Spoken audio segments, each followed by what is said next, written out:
Still drawing cartoons? That voice. Shrill. Mocking. It cut through the noise of champagne flutes and forced family smiles like a knife. I turned slowly from the hors d'oeuvres table, chewing on the inside of my cheek to stop myself from saying something I'd regret. Karen. My wife's sister. Red dress too tight for someone who hated carbs in public. She had a face like she'd practiced it in the mirror every morning, smug, stretched by years of Botox and bitterness. And behind her, the rest of Lisa's family. All of them laughing. Every damn one. I smiled, slow and surgical. The kind of smile you give when you know something they don't. You still trying to flip houses with daddy's money, Karen? I said, sipping my drink. Heard the last one went up in flames, literally. Her face twitched. Good. But I didn't come here for petty jabs. No. Tonight was about revelation. Justice. Unmasking. Because the truth? I built a company worth $50 million. An animation studio that just signed a streaming deal with one of the biggest platforms in the world. And just last week, we acquired their family business. The same business they used to mock me from. They didn't know yet. But they would. Oh, they would. And Lisa? My wife? She stood in the corner of the room, laughing a little too hard at someone else's joke. Wearing that silky emerald dress she knew made men stare. Her hand was on a man's shoulder, someone I didn't recognize. Too familiar. Too intimate. I felt the first burn in my chest. That awful, crawling sensation you get when your gut whispers something your heart doesn't want to hear. But this story didn't start here. Not really. Let me take you back to 1 week before the reunion. It was a Thursday. I'd come home early to surprise her. New watch in hand, a limited edition she'd been eyeing for months. The house was quiet. Too quiet. Her heels were in the hallway. Purse thrown on the counter. Bedroom door? Cracked open. I heard it. Breathing. Moaning. Her voice, high-pitched, fake, the way she used to sound when she wanted something. And then, silence. I didn't go in. I should have. But I froze. Something inside me shattered quietly and rearranged itself. I turned around, walked out, sat in my car and stared at the watch box in my hands. At first, I convinced myself I was wrong, that maybe it was just her watching something with headphones. But deep down, I knew. I didn't ask her that night. I didn't mention it the next day either. Instead, I waited and waited, started checking patterns. Her late-night yoga sessions. Sudden interest in red wine. She hated red wine. Locked phone. The way she started turning her face slightly when she kissed me, like I was a cousin. That's when I hired someone. Not just anyone. I know people. The kind of people who don't blink twice at tracking devices and hotel room photos. Within 3 days, I had the proof. Her lover? A personal trainer named Trey. With abs like Greek marble and a vocabulary straight from a cereal box. She was seeing him 3 times a week. Sometimes more. They even used our car. That emerald dress? She wore it for him the first time they went to that hotel near the coast. The one we stayed in on our anniversary. I wanted to scream. To destroy things. But I waited. Planned. Because this wasn't just a betrayal. This was war. Back at the reunion, I walked to the center of the garden as they gathered for the annual family toast. Lisa took my arm like nothing was wrong. I looked at her face, fake lashes, perfect lipstick, that smile she used when she wanted me to be her silent little bank account. Darling, she whispered, please don't make a scene tonight. I leaned in, whispering back. You look stunning tonight. Shame Trey won't see you in it. Her eyes flickered. A twitch. Microseconds. Gotcha. Then I raised my glass. Everyone, I began. Thank you for always believing in me. Even when I was just the cartoon guy. Laughter. A few awkward chuckles. But today's special. Not just because we're together, but because I get to make an announcement. I saw Lisa's face freeze. Our company, Inkfire Studios, just made a major acquisition. And I'm proud to say, we now own Rutherford Holdings. The silence dropped like a guillotine. Karen choked on her drink. Her father turned pale. Lisa? She didn't move. Didn't blink. I leaned over, kissed her cheek, and whispered. Still drawing cartoons. The ride home from the reunion was dead silent. Lisa sat next to me in the passenger seat, arms crossed, her phone clenched tight in her palm like it could shield her from what was coming. She hadn't said a single word since I made the announcement. I think she was still processing it, processing the fact that her husband, the one she treated like a charity case, had just bought out her father's legacy. That everything she and her precious family used to mock me for had flipped on them like a damn trapdoor. I pulled into our driveway. She stepped out before the engine even cut off and slammed the door so hard the whole car shook. I followed her inside. Watching that same emerald dress that once made me melt now just looked like a lie stitched in silk. "Say it," I finally said. My voice was low, controlled. "Say what's been building up in that little head of yours since the garden." She turned around, eyes blazing. "You humiliated me." I laughed. Actually laughed. "That's what you're upset about? You made a joke out of my family in front of everyone. She pointed at me like she was talking to the help. "You're unbelievable. And you're screwing a guy who can't spell unbelievable without autocorrect," I snapped. Her face dropped. There it was. That half-second twitch of panic. The cornered rat realization. "What the hell are you talking about?" "I know, Lisa." I threw a manila folder onto the kitchen counter. Photos. Hotel receipts. Screenshots of text messages. "I know everything." She didn't touch it. Just stared at it like it might explode. "Trey," I said. "Seriously? That guy? What happened? Did you lose interest after I stopped begging for your validation?" She stayed quiet, I scanning the photos without picking them up. That silence was louder than any scream. I walked closer, close enough to smell her perfume, the same one she wore on our honeymoon. My chest tightened. "You've been lying to my face for how long? 6 months? A year?" She met my eyes now, chin up, mouth curled into that smug little smirk I used to find sexy. Now it just looked poisonous. "You think just because you made money, you can talk down to me? You were nothing when I met you. A failed artist with a laptop and delusions." I laughed again, but there was no humor in it. "And you? You were a trust fund brat with a mouth full of champagne dreams and no spine." She rolled her eyes. "Oh, cry me a river. You worked too much. Always obsessed with your little cartoons. Never had time for me. What did you expect?" "I expected loyalty." "Then you should have married a dog," she snapped. For a moment, I saw red. Not from anger. No, that came later. It was the kind of numbness that sets in when your heart finally gives up on caring. When you realize the person you built your life with never saw you as a partner, just as a placeholder until something shinier came along. "I built an empire for us, Lisa," I said. "But you already had your eyes on someone else. You didn't just cheat on me. You tried to make me feel less than. And the worst part? You were smug about it." "You don't get to act like a victim," she said, crossing her arms again. "You lied too.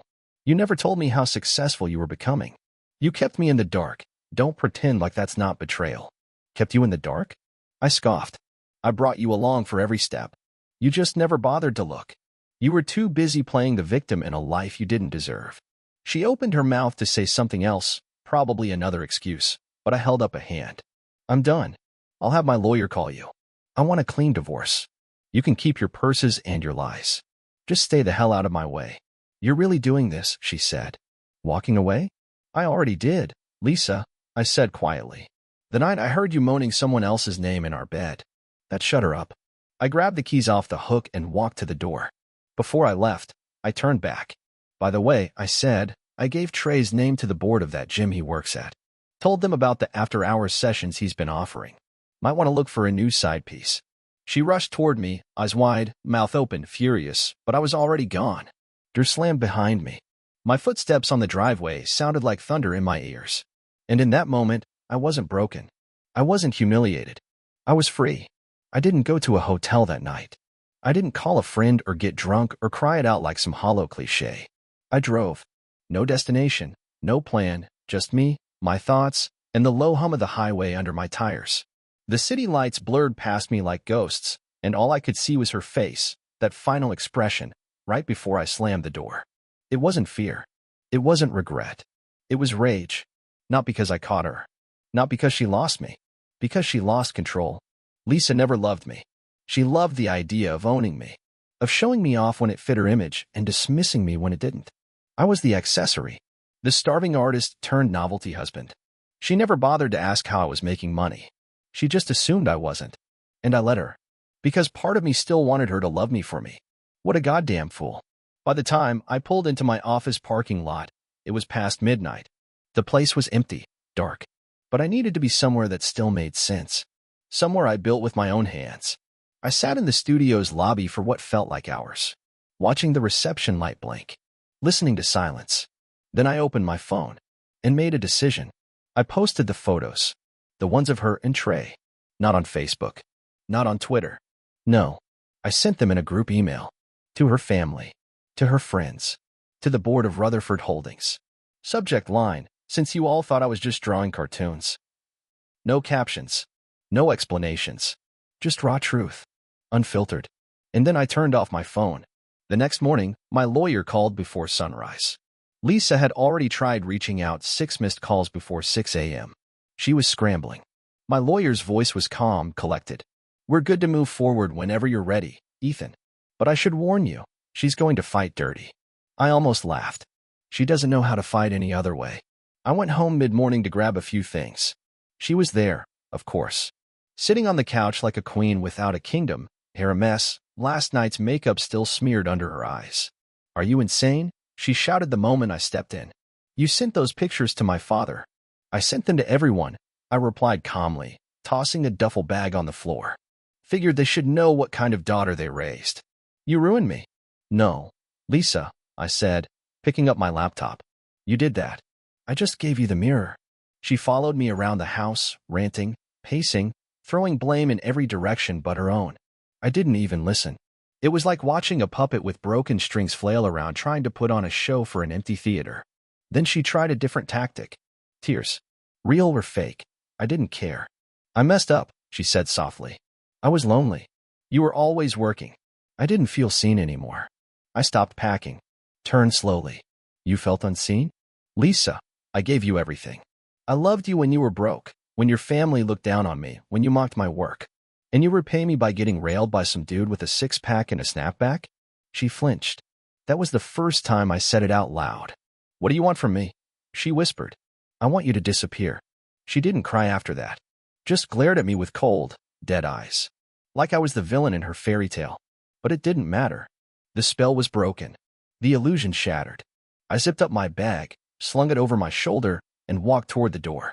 Before I left, I paused. You know what the worst part is? I said without turning around. I didn't even get mad when I saw those pictures. I just felt relieved. Relieved that the lie was finally over. I stepped outside into the light. And it felt like breathing for the first time in years. Shall I keep going? A few days passed. The fallout was glorious. Her father called me twice. The second time, he left a voicemail. His voice, usually thick with arrogance and bourbon, cracked. He asked if there was any way to discuss things man-to-man. I didn't bother calling back. There was nothing left to discuss. Rutherford Holdings was hemorrhaging. Our legal team had found enough holes in their operations to bury them. All we had to do was tug the right threads. I didn't want revenge. I wanted silence. I wanted peace. But peace has a price. Lisa's face showed up in a gossip blog. Nothing major, just enough to stain her image in the curated circle she worshipped. CEO's wife allegedly involved in scandalous affair with personal trainer. The word allegedly made me laugh. The photos weren't subtle. Trey, on the other hand, disappeared. Probably fled once the gym fired him. I heard through one of my old clients that he was living out of his car down in Long Beach, begging influencers for promo spots. And Lisa? She started sending emails. Long, winding essays full of blame, then regret, then desperation. First she blamed me. Then she begged me to come back. Then she accused me of setting her up. As if I staged the whole thing. As if I wanted my own heart ripped out just to make a point. I read them all once. Then never again. The divorce moved fast. I made sure of it. Clean split. No alimony. No backtracking. She fought it, of course, with the same venom she used to spit at me when I forgot to rinse out the sink. But my legal team was tighter than her lies. One afternoon, I got a knock at my office door. It was Matt, my head of marketing and one of the few people who knew the real story. You got a visitor, he said. You want me to send her away? Who? I asked, though I already knew. Matt hesitated. She says she just wants 5 minutes. Let her in. Lisa stepped in like she owned the place. Same walk, same eyes. But she looked smaller. Not physically. Just drained. Like the drama had finally caught up with her bloodstream and thinned it out. Ethan, she started, voice softer than I remembered. I didn't come to fight. You never do, I said. You just end up doing it anyway. She took a seat across from me. Didn't wait to be invited. Typical. I lost everything, she said. My job. My name. My family barely speaks to me. Everyone thinks I'm a homewrecker. I offered. Liar? Fraud. She swallowed. Hard. I'm not asking for sympathy, she said. I just I don't know who I am anymore. I looked her in the eyes. Really looked. And for the first time, I didn't feel anger. I didn't feel the need to punish or mock or prove something. I felt detached. You're whoever you decide to be next, I said. Just do it far away from me. She blinked. I saw the tears forming but no release. Maybe even they were tired of her. I did love you, she whispered. No, I said. You loved the version of me that needed you. I stood up, walked to the door, held it open. Lisa got up slowly. She paused in the doorway, as if hoping for something. A word, a touch, a crack in the wall. But I had nothing left to give her. She left, quietly. I sat back down, leaned into my chair, and exhaled for what felt like the first real breath in months. The storm had passed, but the damage made me stronger. The silence after she left wasn't peaceful, it was surgical. Sharp, clean, like a scalpel had sliced her presence out of my life, leaving just enough of a scar to remind me what she'd done. But even scars fade if you stop picking at them. For the first time in years, I didn't feel like I was constantly trying to prove something. Not to Lisa, not to her family, not to anyone. I could walk into a room without shrinking, without bracing for a jab wrapped in a smile. And that freedom? It's addicting. A week after the divorce was finalized, I took a trip. Alone.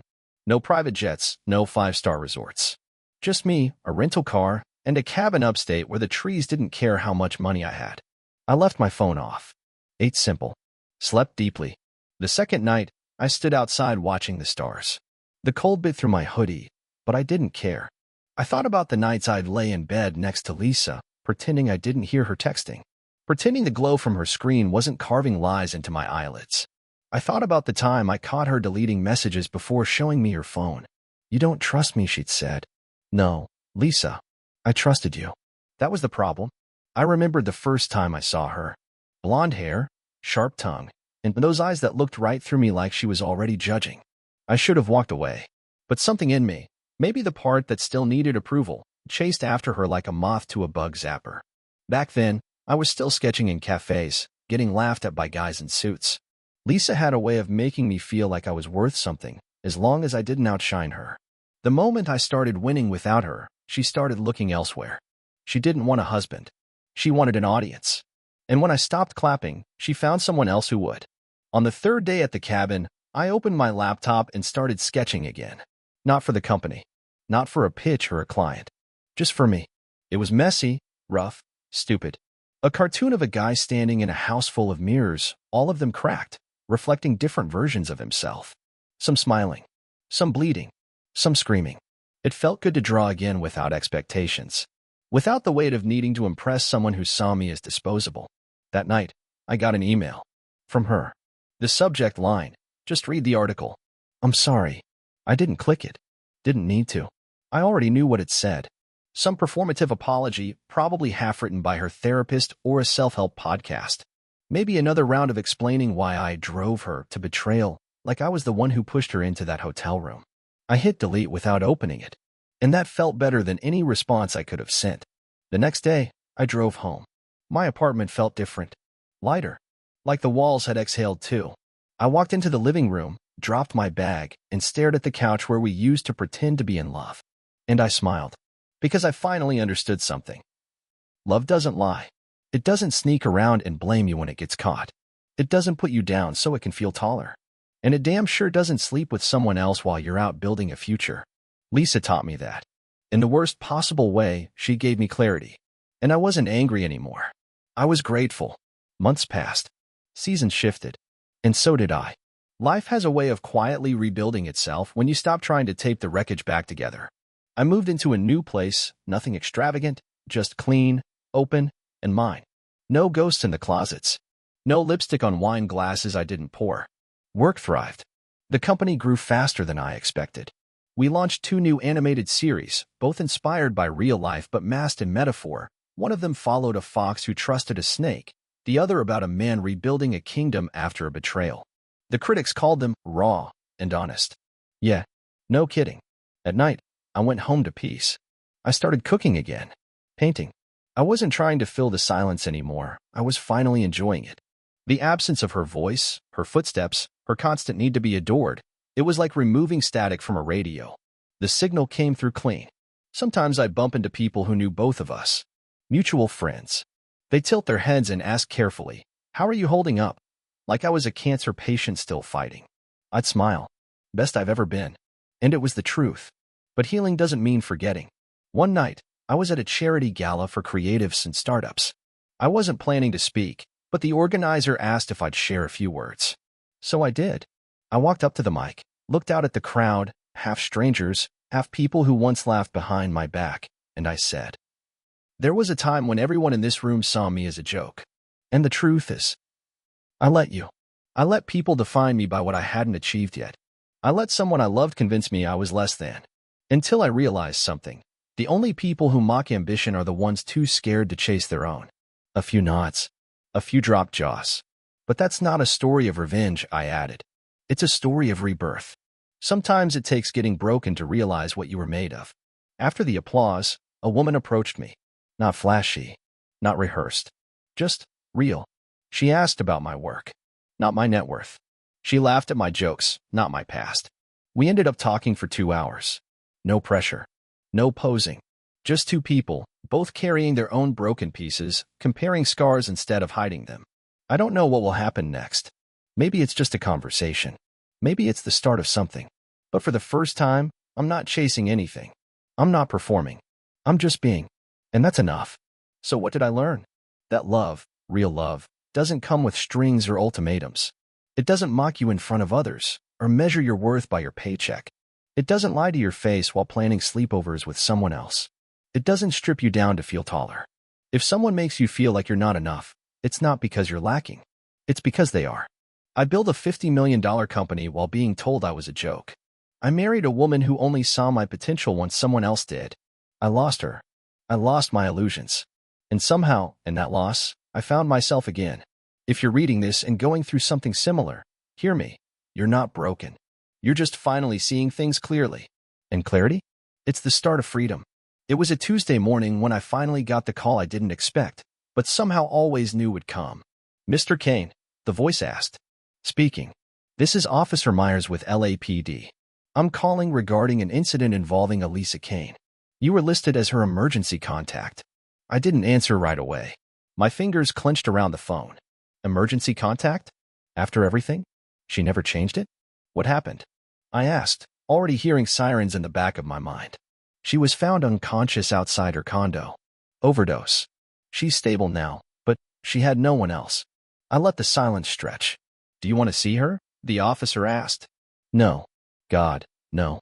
But the part of me that once held her while she cried at movies, the part that painted her portraits for our anniversary, the part that still felt something flicker when I heard her name, that part whispered, "Go." So I did. Hospital lights have a way of stripping people down. No makeup. No pretense. No power. She looked smaller than I remembered. Pale. Worn down. Tubes in her arm. Nails chipped. Her once perfect hair a matted mess on the pillow. She blinked, slowly. Turned her head. "You came," she whispered. I sat down. Didn't say anything. "Why?" she asked, voice raspy. "I don't know," I replied. And it was the truth. We sat like that for a while. No apologies. No grand speeches. Just the hum of machines and the weight of years we couldn't take back. After a while, she said, "I thought if I disappeared, people would stop hating me." I looked at her. "It's not about hate, Lisa. It's about consequences." She nodded. A tear slipped down her cheek, and for once, she didn't wipe it away quickly. "I ruined everything," she murmured. "No," I said. "You ruined us. The rest, that was salvageable." She looked away, ashamed. "I don't need you to forgive me," she said. "I just didn't want to die without anyone knowing how sorry I am." I stood up. "I heard you," I said softly. And then I walked out. That was the last time I saw her. Weeks later, I heard she checked herself into a rehab clinic in Arizona. She didn't reach out again. I didn't expect her to. Some people vanish from your life in a blaze. Others, like Lisa, just fade like old ink on a page you stopped rereading. I didn't feel better. I didn't feel worse. Just still. Healing is boring like that sometimes. And yet, as strange as it sounds, I didn't regret any of it. Not the pain. Not the betrayal. Not even the breakdown. Because that story, the rise, the fall, the fire, it taught me how to live with my eyes open. It taught me that trust isn't blind. Love isn't begging. And success doesn't need validation from the people too small to understand your dreams. It taught me that survival isn't the same as living. And living, really living, means letting go of the people who only love you when you're beneath them. Lisa may always be a chapter in my story, but she's no longer the author. I am. And my next page? Blank. And full of promise. It was a year later when I stood at the edge of the cliff, looking down at the ocean. The same place I once told Lisa I wanted to build a house one day. Back then, she laughed. Said it was cute, how I dreamed so big. That I should focus on getting a real job first. Now I own the land. Not because I needed to prove anything. Not anymore. But because it reminded me what it felt like to believe in something before someone tried to make me feel stupid for it. The waves crashed below, wild and unpredictable, like life itself. And for the first time, I felt still. Not because nothing hurt anymore, but because I knew the pain had passed through me and didn't own me. I was free. From her. From needing her. From ever apologizing for who I was. People think betrayal breaks you. It doesn't. It reveals you. It burns the fantasy to the ground so the truth can finally breathe. And the truth is this. I loved her. And she destroyed that love. Piece by piece. Lie by lie. But that love? It didn't go to waste. It taught me what love should never be. So no, I'm not bitter. I don't wish her pain.